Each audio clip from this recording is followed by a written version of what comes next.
नमस्कार, मैं हूँ राजीव व्यास। वीएनएम टीवी के बुलेटिन में आपका स्वागत है। देश, दुनिया और शहर जिलों की खबरों से पहले आइए नजर डालते हैं वीएनएम हेडलाइंस पर।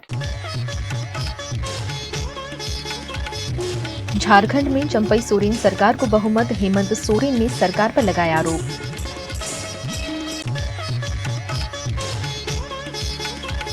सबसे स्वच्छ सूरत में गंदगी की भरमार, गंदगी से जूझ रहे लोग उतरे सड़कों पर। वडोदरा की स्थायी समिति ने मंजूर किया बजट, 5,558 करोड़ के बजट से विकास का दावा। झारखंड में नवगठित चंपई सोरेन सरकार ने बहुमत परीक्षण पास कर लिया है। इस परीक्षण में झारखंड के पूर्व सीएम हेमंत सोरेन ने भी हिस्सा लिया था। झारखंड में चंपई सोरेन सरकार ने विश्वास मत जीत लिया। 5 फरवरी को करीब 2 बजे हुई वोटिंग में पक्ष में 47 तो विपक्ष में 29 वोट पड़े। इससे पहले चंपई ने विश्वास मत का प्रस्ताव पेश किया था। चर्चा के लिए 1 घंटे 10 मिनट का समय निर्धारित किया गया था। 23 मिनट के भाषण में हेमंत सोरेन ने केंद्र सरकार और भाजपा को तीखे लहजे में जवाब दिया। कहा कि देश में पहली बार किसी मुख्यमंत्री को गिरफ्तार किया गया। लगता है इसमें राजभवन शामिल है।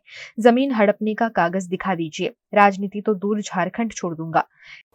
एक भी दस्तावेज अगर आप लोग निकाल के दिखा दे कि हमने 8.5 एकड़ जमीन हड़पी है,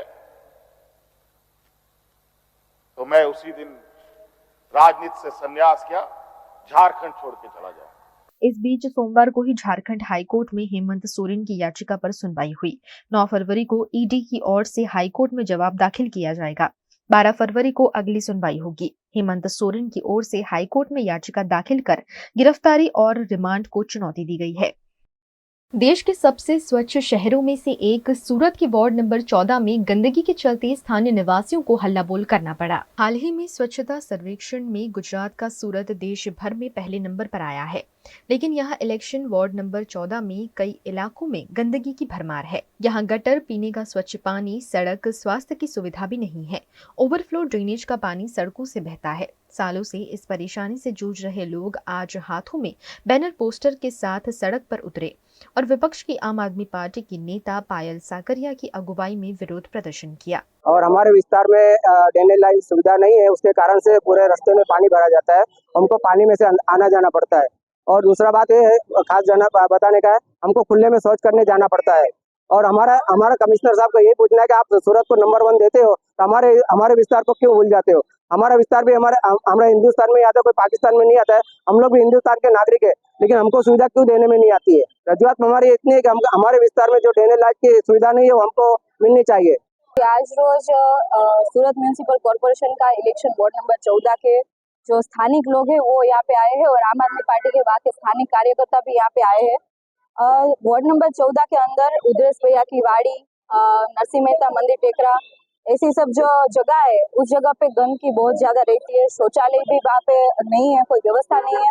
और ड्रेनेज का जो पानी है वो पूरे चोल में आता है, तो सब लोग उस गंदगी में से आना जाना पड़ता है। तो इस वजह से बार बार कंप्लेन किए, ऑनलाइन कंप्लेन, और फिर वहाँ पे कॉर्पोरेशन में जाके भी कंप्लेन किए, लेटर भी बहुत सारे दिए या वहाँ के स्थानिक लोगों ने, फिर भी उनका कोई सोल्यूशन नहीं आया है। इसलिए आज सब यहाँ पे आके न्याय मांगने के लिए आए कि भाई हम लोग सूरत के स्वच्छ, बोलते हैं कि देश के स्वच्छ शहर में, सिटी में रहते हैं कि जहाँ पे हमें पहला नंबर मिला है कि स्वच्छता में। और दूसरी जगह एक ऐसी जगह है कि जहाँ पे एक नर्क है और नर्क के अंदर ये जो चोल वाले सब वहाँ पे रहते हैं। तो वो न्याय मांगने के लिए आए कि हमें भी स्वच्छता चाहिए, हमें भी यहाँ पे जीने का हक है, स्वच्छ सिटी में जीने का हक है, और हम वो न्याय मांगने के लिए आए। गुजरात के वडोदरा में कॉरपोरेशन की स्थायी समिति द्वारा 2024-25 में विकास के लिए 5,558 करोड़ का ड्राफ्ट बजट मंजूर किया गया है। वडोदरा के म्युनिसिपल कमिश्नर दिलीप राणा ने 5,327 करोड़ का बजट स्थायी समिति समक्ष पेश किया था, जिसमें सुधार के साथ स्थायी समिति ने 5,558 करोड़ का ड्राफ्ट बजट सर्वसम्मति से मंजूर किया गया है। इस बजट में वडोदरा में नए 15 ब्रिज बनाने की जानकारी दी गई है। लोकसभा चुनाव का साल होने की वजह से जो अतिरिक्त टैक्स लेने की बात थी, उसे भी स्थायी समिति ने खारिज कर दिया है। वडोदरा महानगर पालिका का बजट स्थायी समिति ने पास कर दिया है। सर, क्या आपने इस बार जो म्युनिसिपल कमिश्नर ने दिया था उसमें बदलाव किए हैं?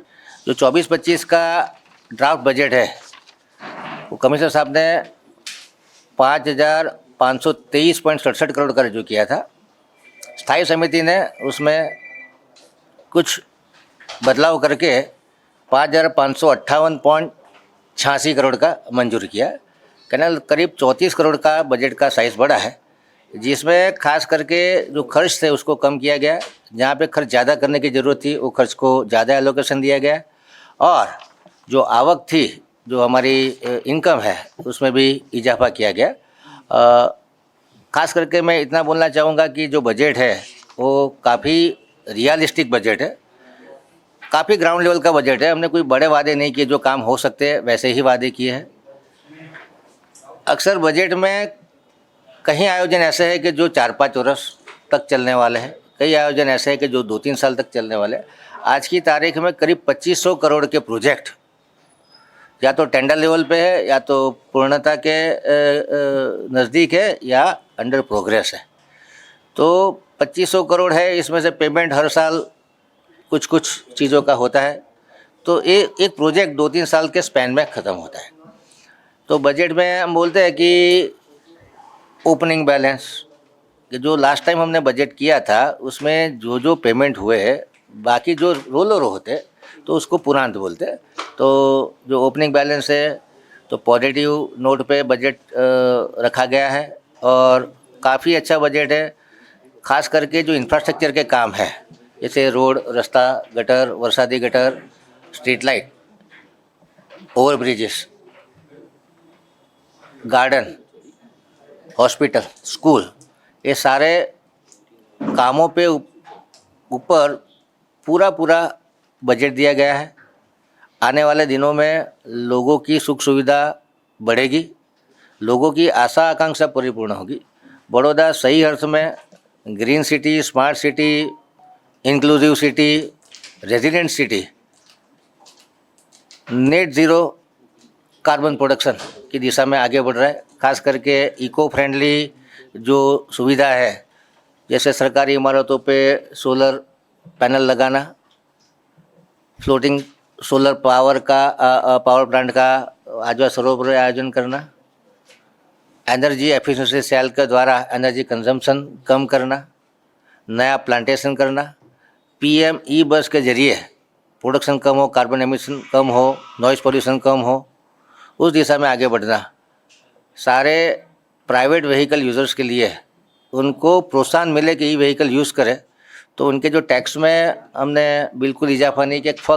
खाली 100 रुपया टोकन फी रजिस्ट्रेशन में, जो कॉरपोरेशन 1.5 to 2.5% टैक्स लेती है, व्हीकल टैक्स, उसके बाद ही RTO पास होता है। तो उसमें हमने खाली 100 रुपया टोकन फीस रखा है, ताकि लोगों को ई व्हीकल यूज़ करने का प्रोत्साहन मिले।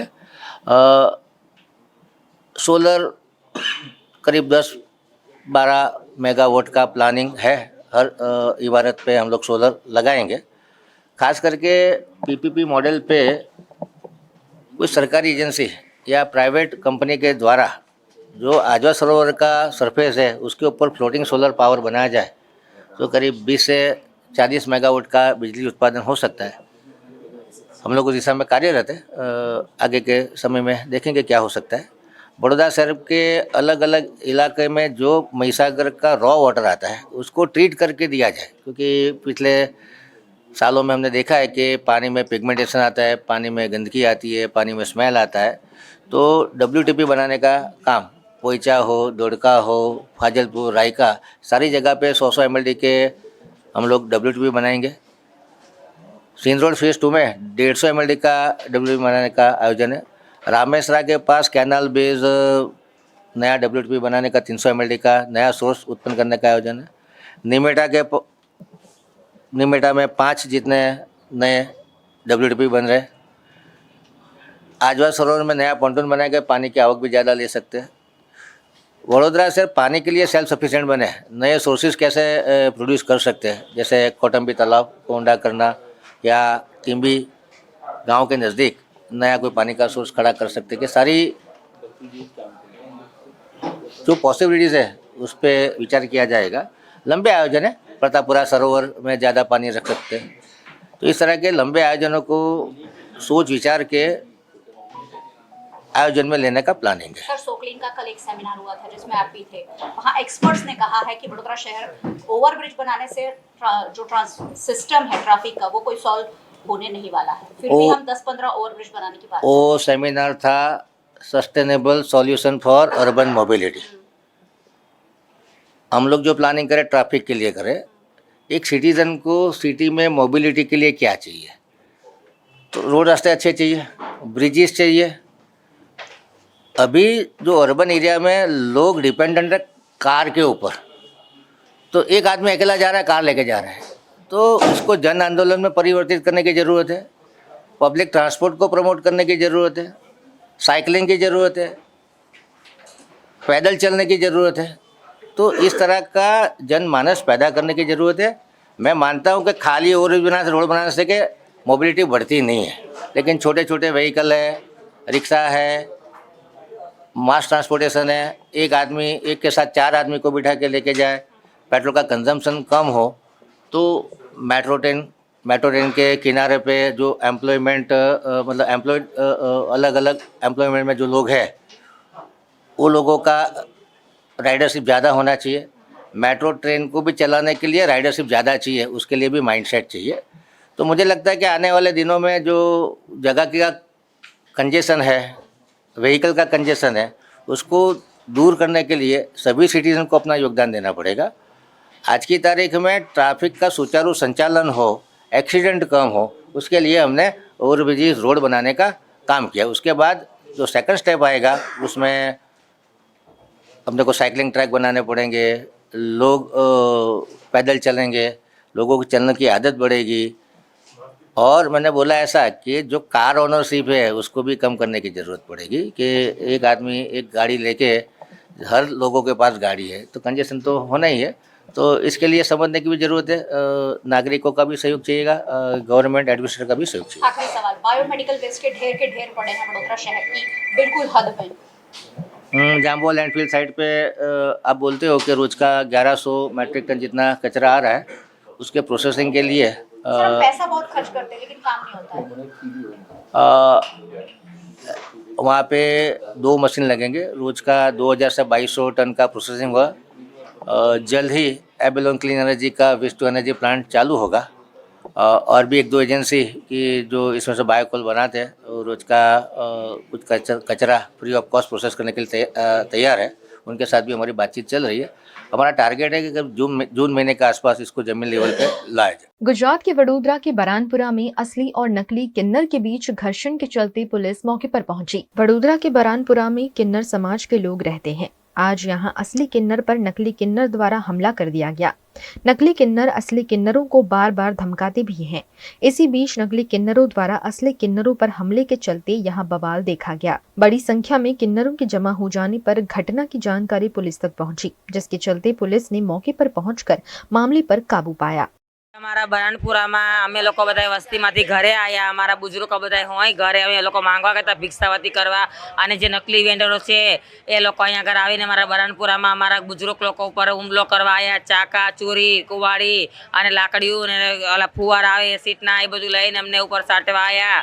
તો અમે લોકો આવ્યા તો અમને ફોન આવ્યો એટલે અમે લોકો માંગવા ગયા હતા, અમને ધમકી મારે અવારનવાર ફોન કરીને કે અમે લોકો આજવા રોડ ફરીએ છીએ, ધમકી મારે કે તમે આજવા રોડ પર આવશો તો તમને અમે તમારા વાળ કાપી દઈશું, તમને મારશો, તમે વસ્તીમાં આવશો નહીં, એવું અમને ધમકી મારે છે। બરાનપુરાની અંદર આજે અમે લોકો તો ઘરે નહોતા, અમે લોકો તો પછી આવ્યા છીએ, કારણ કે અહીંયા 15 જેટલા ઈસમો આવી ચડ્યા અને કુવાડી અને ચપ્પુ અને છરીઓ અને મરચાની ભૂકી એવા કોઈ ઝેરી કેમિકલ જેવી સ્પ્રેઓ, પછી શું દારૂની બોટલ એવું લઈને ડુપ્લિકેટ હિજડાઓ અહીંયા આવી અને બરાનપુરાના માસીબા ઉપર હુમલો કરી બેઠા। એટલે અમારા બરાનપુરાના માસીબાને બધાને ખબર પડી, ઘરે ઘરેથી નીકળ્યા અને ખૂબ મેથી પાક ચખાડ્યો છે અને કાયદેસરની કાર્યવાહી થવી જોઈએ એવી સરકાર પાસે મારી માંગ છે। देश के प्रधानमंत्री नरेंद्र मोदी ने आज संसद में संबोधन करते हुए विपक्ष को आड़े हाथों लिया।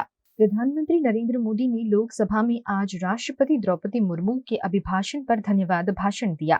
इस मौके पर प्रधानमंत्री ने कहा कि 75वां गणतंत्र दिवस, संसद का नया भवन, सेंगोल की अगुवाई, ये सारे दृश्य अपने आप में बहुत ही प्रभावी थे। संसद में बोलते हुए प्रधानमंत्री ने विपक्ष को लेकर कहा कि मैंने जब यहां से देखा तो वाकई इस नए सदन में राष्ट्रपति जी की अगवानी का दृश्य सुखद था। 60 से ज्यादा सदस्य ने राष्ट्रपति के अभिभाषण पर विचार व्यक्त किए। मैं सभी का आभार व्यक्त करता हूं। विशेष रूप से विपक्ष ने जो संकल्प लिया है उसकी सराहना करता हूं। अच्छा होता, हो सकता है आपके यहाँ फिशरमैन माइनॉरिटी के ना हो सकता है आपके यहाँ पशुपालक माइनॉरिटी के ना हो सकता है किसान आपके यहाँ माइनॉरिटी के ना हो सकता है महिलाएं आपके यहाँ माइनॉरिटी में ना हो सकता है कि आपके यहाँ युवा में माइनॉरिटी। क्या हो गया है दादा? क्या देश के युवा जी की बात होती है? समाज के सब वर्ग नहीं होते हैं? क्या देश की नारी की बात होती है? देश की सभी नारी नहीं होती है? कब तक टुकड़ों में सोचते रहोगे? कब तक समाज को बांटते रहोगे? सब सीमा करो, बहुत तोड़ा देश को। और कांग्रेस में एक कैंसिल कल्चर डेवलप हुआ है। कुछ भी है कैंसिल, कुछ भी है कैंसिल। ये एक ऐसे कैंसिल कल्चर में कांग्रेस फंस गई है। अगर हम कहते हैं मेक इन इंडिया तो कांग्रेस कहती है कैंसिल। हम कहते हैं आत्मनिर्भर भारत, कांग्रेस कहती है कैंसिल। हम कहते हैं वोकल फॉर लोकल, कांग्रेस कहती है कैंसिल। हम कहते हैं वंदे भारत ट्रेन, कांग्रेस कहती है कैंसिल। हम कहते हैं संसद की नई इमारत, कांग्रेस कहती है कैंसिल। यानी मैं हैरान हूं, ये कोई मोदी की उपलब्धियां नहीं, ये देश की उपलब्धियां हैं।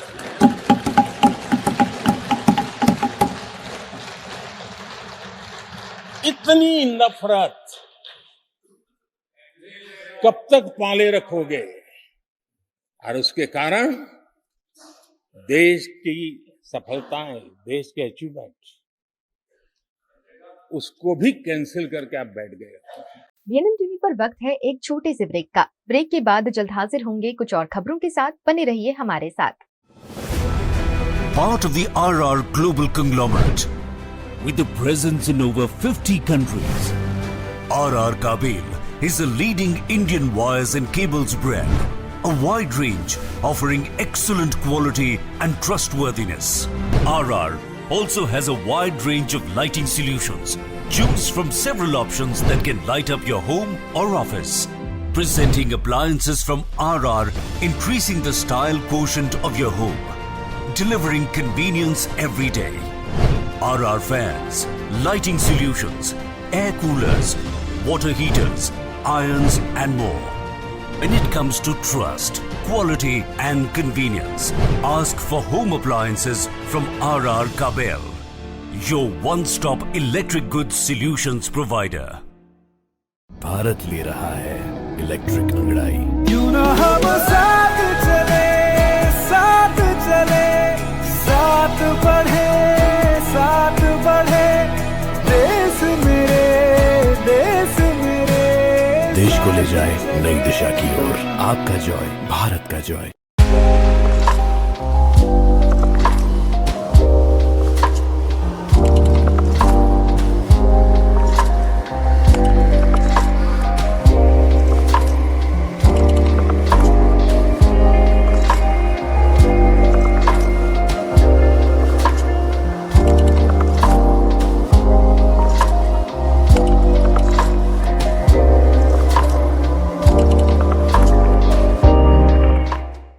गुजरात के वडोदरा में कॉरपोरेशन की स्थायी समिति द्वारा 2024-25 में विकास के लिए 5,558 करोड़ का ड्राफ्ट बजट मंजूर किया गया है। गुजरात के वडोदरा में नायर समाज के सदस्यों के हित में बरोड़ा नायर वेलफेयर एसोसिएशन की स्थापना की गई है।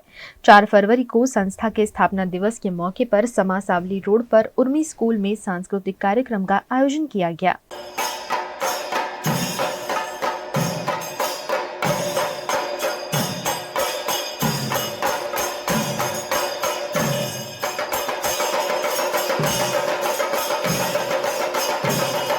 साथ ही इस मौके पर विशिष्ट उपलब्धि पाने वाले समाज के लोगों का सम्मान भी किया गया। बरोड़ा नायर वेलफेयर एसोसिएशन में 1000 से ज्यादा सदस्य हैं, जो वडोदरा में भी अपने प्रांत की संस्कृति को कायम रखे हुए हैं।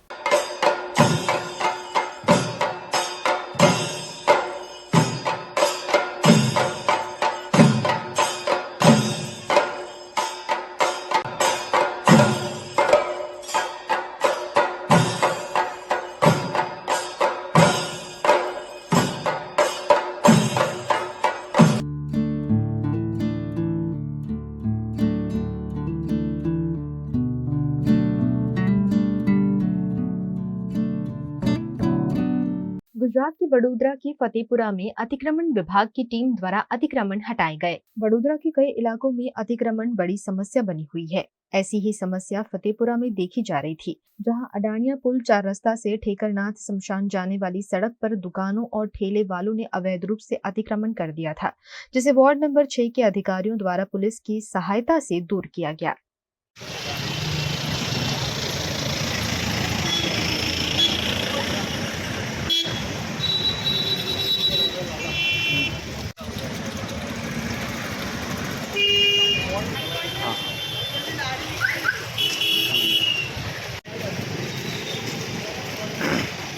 छत्तीसगढ़ की मरवाही में जिला स्तरीय पशु प्रदर्शनी प्रतियोगिता का आयोजन किया गया, जिसमें विलुप्त प्रजाति के जानकारी के संरक्षण और संवर्धन पर जोर दिया गया। छत्तीसगढ़ के जिला गोरेला पेंड्राम मरवाही में जिला स्तरीय पशु पक्षी प्रतियोगिता मरवाही के ग्राम चिचगोहना में आयोजित की गई, जिसमें तरह तरह के जानवरों और पक्षियों का प्रदर्शन किया गया। आदिवासी अंचल के पशुपालकों ने प्रदर्शनी में बढ़ चढ़कर हिस्सा लिया। इस मौके पर अच्छे नस्ल की प्रजाति वाले जानवरों की जानकारी के साथ साथ उनके रखरखाव की जानकारी भी दी गई, ताकि पशुपालक अपने आय में वृद्धि कर सके। प्रोत्साहित किया गया कि अच्छे पशु पक्षियों का प्रदर्शनी करेंगे तो उनको यहाँ पे एक साथ प्रोत्साहित दिया जाएगा, प्रमाण पत्र दिया जाएगा, जिससे और दूसरे किसानों को जो इसमें पार्टिसिपेट नहीं हुए हैं उनको उसको प्रोत्साहन मिलेगा। और विभाग की एक्टिविटी, जो विभाग में जो एक्टिविटियाँ चल रही हैं, जिसे किसान, जो मोदी जी की या हमारे सेंट्रल गवर्नमेंट की जो योजना है कि किसानों को आय को कैसे दुगना करना है, उसके विषय में किसानों को हमने एक परिचर्चा के तौर पे हमारे जो सीनियर हैं या और जो हमारे सीनियर सर्जन्स हैं उनके माध्यम से हमने उनको किसानों को यहाँ बताया है कि उसका क्या फ़ायदा मिलेगा आपको पशुपालन करने से, बकरी पालन करने से, मुर्गी पालन करने से और बतख पालन करने से। गुजरात के वडोदरा में भायली रोड पर कोर्टयार्ड ग्रुप के नए प्रोजेक्ट का शानदार लॉन्च किया गया, जिसमें आलीशान 3 BHK फ्लैट आकर्षक दामों में उपलब्ध कराए जा रहे हैं। वडोदरा के real estate group courtyard group ने अपने एक और नए प्रोजेक्ट को लॉन्च किया है। भायली रोड पर अर्थ इन्फिनिटी के पास इस लॉन्च का आयोजन किया गया, जहां कोर्टयार्ड पैलेडियम नाम से 3 BHK अपार्टमेंट बनने जा रहा है।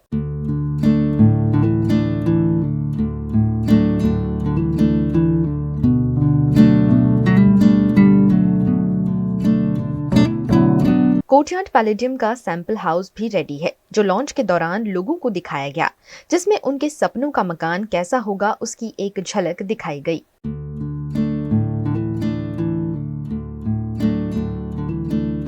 तो आप देख सकते हैं इस तरह का जो है आपको अपार्टमेंट रेडी मिलेगा कोर्टयार्ड पैलेट में, और ये एक छोटा सा सैंपल है हर एक फ्लैट का, जिसकी एक झलक हम आपको भी दिखा देते हैं। अब मेरे पीछे देख पा रहे होंगे कि जो है ये किचन एरिया होगा, जहाँ पर यहाँ पर वॉश बेसिन, साथ ही वहाँ पर आप अपने डिशेस वगैरह वॉश कर सकते हैं, उसके लिए पूरा प्लेटफॉर्म दिया हुआ है।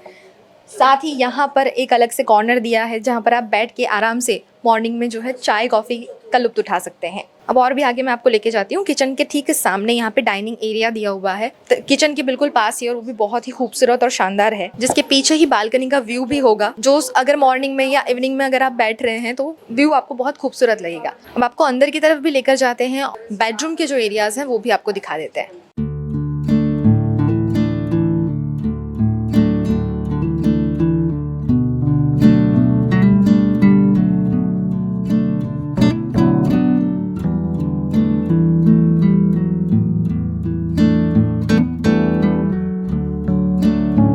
अभी जो है कि 3 मेजर एरियाज़ में सेवासी, गोत्री एंड बाइली एरिया को डेवलप करने में लगा है।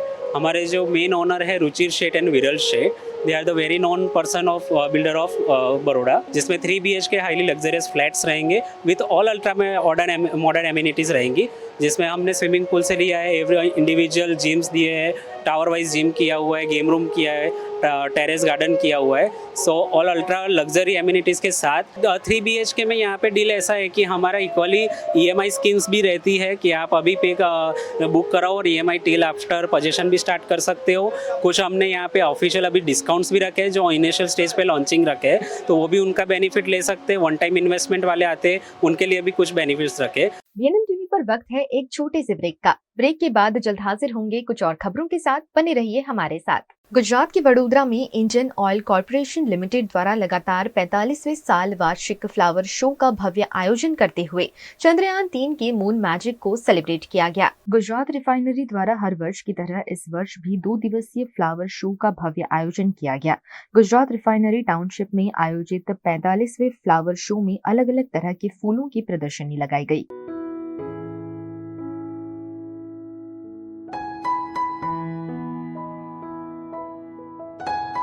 यहाँ आज हम फ्लावर शो में विजिट करने के लिए आए हैं। हर साल रिफाइनरी ऑर्गेनाइज करती है ये flower show. I would say it is an extra ordinary flower show कि ये लोग जिस तरह से मतलब ये फ्लावर को हम देखते हैं कि नेचर के टुवर्ड्स हमारा ज़्यादा प्रेम बढ़ता है। पर्यावरण में भी हमको रुचि मतलब वो क्रिएट करता है कि वी आर एनवायरमेंट कॉन्शियस होना चाहिए सभी को, हर एक नागरिक को। साथ ही यहाँ घर में ही सब्जियों को लगाने पर मार्गदर्शन भी दिया गया। इस फ्लावर शो के जरिए ऑर्गेनिक फार्मिंग को तवज्जो देते हुए सभी को ऑर्गेनिक फार्मिंग करने की प्रेरणा दी गई, जिसे देखने के लिए बड़ी संख्या में पर्यावरण प्रेमी फ्लावर शो में पहुंचे। रिफाइनरी में जो फ्लावर शो का आयोजन किया गया है बहुत ही सुंदर और अद्भुत किया गया है। नए नए फ्लावर और ये जो सेक्शन है ना सब्जी वाला, वो तो मतलब गमले में उगाया गया है सबको, वो बहुत ही अद्भुत है मतलब। और लाइटिंग जो किया गया अभी आप शाम होगी ना रात में अंधेरा में, तो बहुत ही अच्छा सुंदर दृश्य दिखेगा आपको। फ्लावर यहाँ है ना 6 महीने से पहले प्रिपरेशन स्टार्ट हो जाता है। जो भी मतलब सीजनल फ्लावर है ना वो 6 महीने से पहले प्रिपरेशन स्टार्ट करके आप वहाँ देखोगे सेक्शन में पूरा अलग अलग जात के मतलब 50 से 100 जात के फ्लावर मतलब यहाँ ही उगाए जाते हैं। और जो पर्यावरण के हिसाब से यहाँ देखेंगे आप टेम्परेचर कितना सुंदर है, इतना ब्रीदिंग इतना स्मूथ है कि आप यहाँ जाने की इच्छा नहीं होगी आपको। IOCL द्वारा आयोजित इस फ्लावर शो का मुख्य उद्देश्य लोगों में पर्यावरण के प्रति जागरूकता फैलाना और अपने घर में छोटे बड़े गार्डन को डेवलप करने की प्रेरणा देने का रहा, जिससे पर्यावरण बचाने की मुहिम में हर व्यक्ति अपना सहयोग दे सके। तो ये पुष्प प्रदर्शनी का मेन उद्देश्य क्या है? एक तो फूलों का प्रदर्शनी और दूसरा फूलों के बारे में, पौधों के बारे में, प्लांट्स के बारे में जागरूक बनाने का। इसके 2-3 इस बार हम लोगों के थीम हैं, जैसे ऑर्गेनिक फार्मिंग, उसको बढ़ावा देने के लिए अभी आपने देखा होगा कि बहुत सारे जो फल सब्जियां हैं वो उगाए गए हैं इसी में, और कम्प्लीटली 100% ऑर्गेनिक तरीके से उगाएंगे। दूसरा, फूलों की महत्ता नेचर के लिए बहुत ज़रूरी है, इकोसिस्टम को सस्टेन करने के लिए, तो एक संदेश हम लोग ये भी देना चाहते हैं। और तीसरा, जो इंडियन ऑयल का एक ध्येय जो है वो नेट जीरो की तरफ है, तो उसके लिए जैसा आपने देखा होगा कि यहाँ इस प्लांट में, इस पूरे पार्क में 2 सोलर ट्रीज हैं, पेड़ की तरीके से सोलर पैनल्स लगे हैं जो यहाँ के जो बिजली के रिक्वायरमेंट है वो पूरा करते हैं। और एक मॉडल होगा हाइडल पावर प्लांट का जो रिन्यूएबल एनर्जी का इम्पोर्टेंस को दर्शा रहा है। तो ये तीसरा मैसेज हम लोग ये भी देने का उद्देश्य है इस प्रदर्शनी के लिए। चौथा जो है, ये फूल केवल पार्क में नहीं होने चाहिए, हर एक घर में बैकयार्ड हो, फ्रंट यार्ड हो, गमले में हो, कहीं भी फूल जरूर लगाएं। ये आपका जो एंजाइटी स्ट्रेस भी कम करेगा और आपको अच्छा भी लगेगा। ये संदेश हम लोग देने की कोशिश करें।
ये पहल है बच्चों को अपने मनोभाव से अवगत कराने की।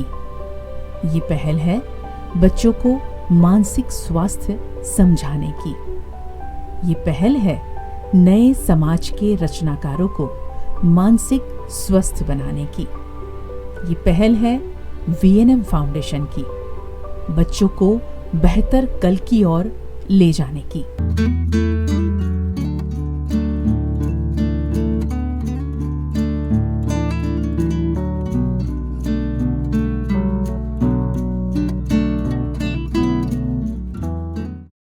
माना होटल्स एंड रिसोर्ट। राजस्थान में उदयपुर रणकपुर को करना हो एक्सप्लोर या उत्तराखंड में ऋषिकेश में करनी हो धार्मिक यात्रा, माना होटल्स आपके स्टे को बनाएंगे हमेशा के लिए यादगार। राजस्थान के ऐतिहासिक विरासत के बीच माना होटल्स का कंफर्टेबल स्टे आपको कराएगा अद्भुत अनुभूति। माना होटल्स के लग्जरियस प्रीमियम रूम्स और विलास है बेहद शानदार। ऋषिकेश की वादियों में माना होटल्स का होम स्टे देता है शानदार घर का feel. Next time, plan your holidays with Mana Hotels. Contact 8107888800. Gujarat के वडोदरा में महाराजा सयाजीराव विश्वविद्यालय का 72वां कॉन्वोकेशन समारोह मुख्यमंत्री भूपेंद्र पटेल की उपस्थिति में आयोजित किया गया। वडोदरा की विश्व प्रसिद्ध MS यूनिवर्सिटी में 72वें पदवीदान समारोह का भव्य आयोजन किया गया, जिसमें गुजरात राज्य के मुख्यमंत्री भूपेंद्र पटेल, शिक्षा मंत्री ऋषिकेश पटेल, MS यूनिवर्सिटी के कुलपति राजमाता शुभांगिनी देवी, राजे Gaekwad, vice chancellor doctor Vijay Kumar Srivastava, registrar KM Chudasama समेत के पदाधिकारियों की उपस्थिति रही। इस मौके पर 221 छात्रों को 345 गोल्ड मेडल प्रदान किए गए। विभिन्न फैकल्टी के 76 जितने छात्रों ने एक से ज्यादा गोल्ड मेडल हासिल किए हैं।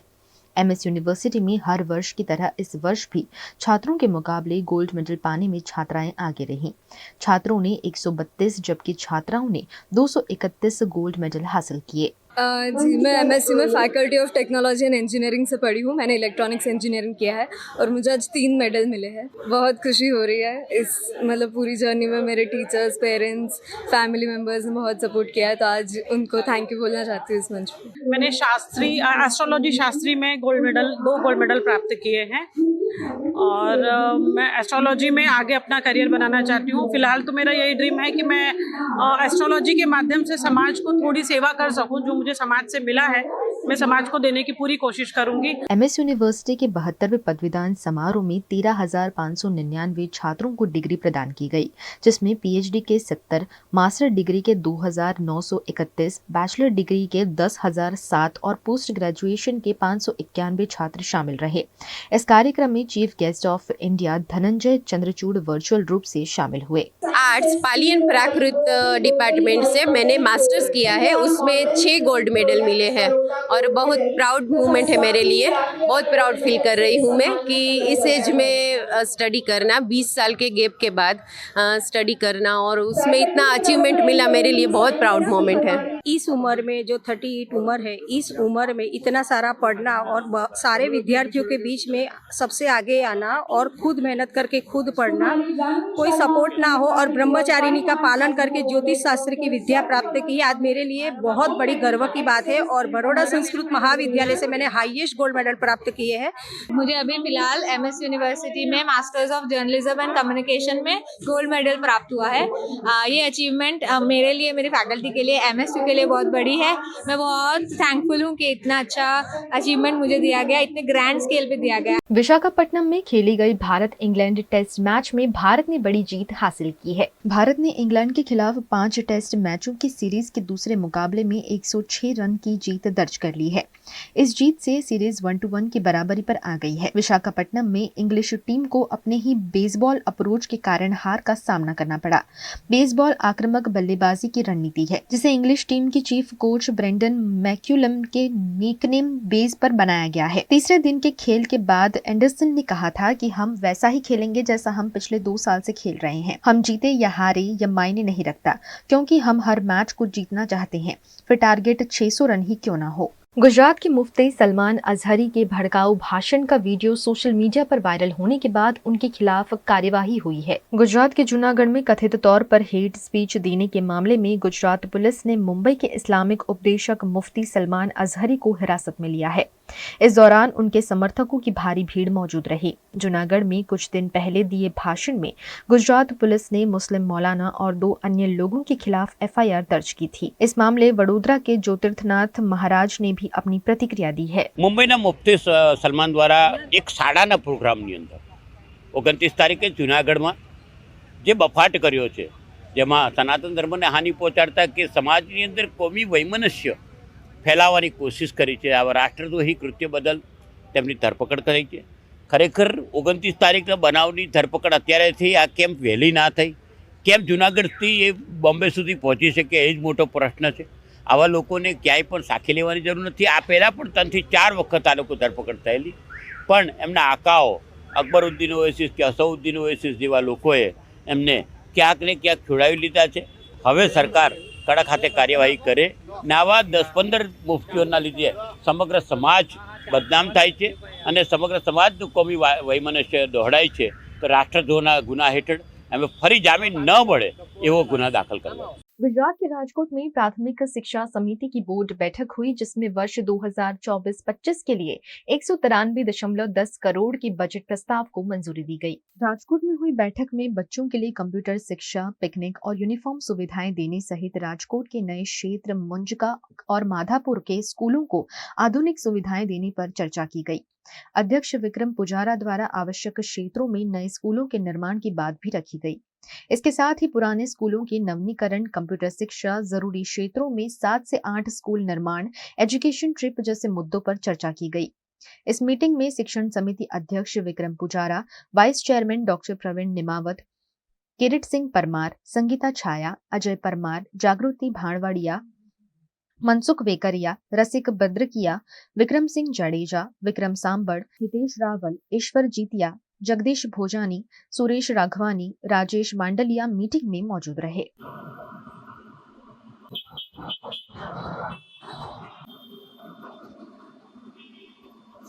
गुजरात के वडोदरा का स्कल्पचर पार्क पहले ही खस्ताहाल स्थिति में है, लेकिन फिर भी अब कॉर्पोरेशन इस पर अतिरिक्त खर्च करने जा रहा है। वडोदरा के हरणी में महानगर पालिका द्वारा 24 लाख के खर्च से स्कल्पचर पार्क बनाया गया है, जहां 32 कलाकृतियों को रखा गया है, लेकिन ये कलाकृतियां काफी खस्ताहाल स्थिति में हैं।